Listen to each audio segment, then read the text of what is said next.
Fireworks, of course, a long-running tri-state tradition. Western and Southern Chairman, President, and CEO John Barrett joins us in studio to talk about why they get involved in the show. My goodness.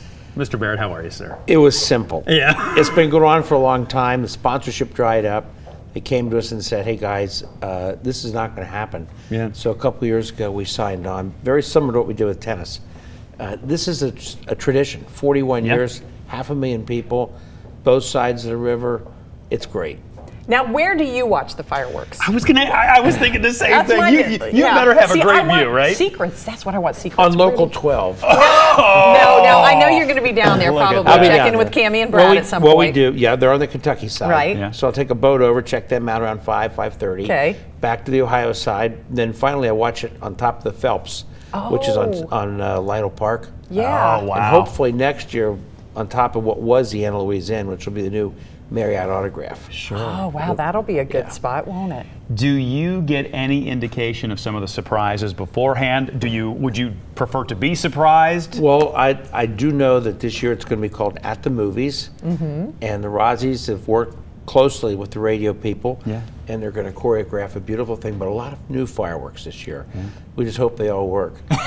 You know, 2 years ago we got them to do the fireworks off the top of the Great American Tower. That was cool. But that was supposed to be a 20-second show and went off in 2, and I thought, uh-oh, we just burned the building. Wouldn't that be a heck of a thing? Yeah, that'd be a different kind of story. Is this something your family has held in tradition for, I mean, it's been around 41 years. Well, all families, all Ohio families, all Kentucky families in the region, somehow, sometime, have been involved with the fireworks. Right. No, this is just something that our company picked up because the sponsorship was lagging, and we didn't want it to die.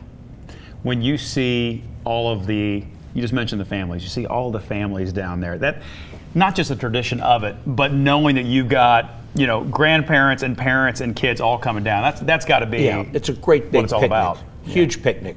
It's wonderful, and families are families, you know what I mean? They love being together.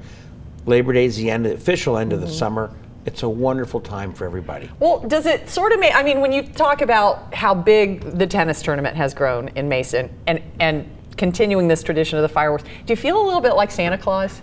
I mean, you're giving a great big gift to the tri-state, you know? I may look like him, but I hope I don't feel like him.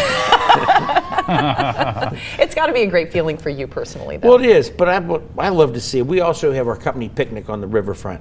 Oh, nice. On both sides of the river. We used to be like a Kings Island or Coney Island. Yeah. We've moved it to this night. Oh, good. And so we get a lot of the people who wouldn't go to the fireworks because they might be a little bit older down there. We bring our retirees back. Oh, that's great. Yeah, and they can park in the company garage. Well, when you look really down great. at the river just in general, what an exciting time in our city to see everything that's going on. It's down so there. cool. Yeah. It is so cool. It really is. Well, thanks for keeping it cool, Thank you. Mr. Barrett. It's always good to see you. And thank you for sponsoring it. Oh gosh, we're happy to have it here. Local 12, of course, airing the Western and Southern Fireworks Sunday. Our coverage starts at 9 o'clock. Look for Mr. Barrett on there too.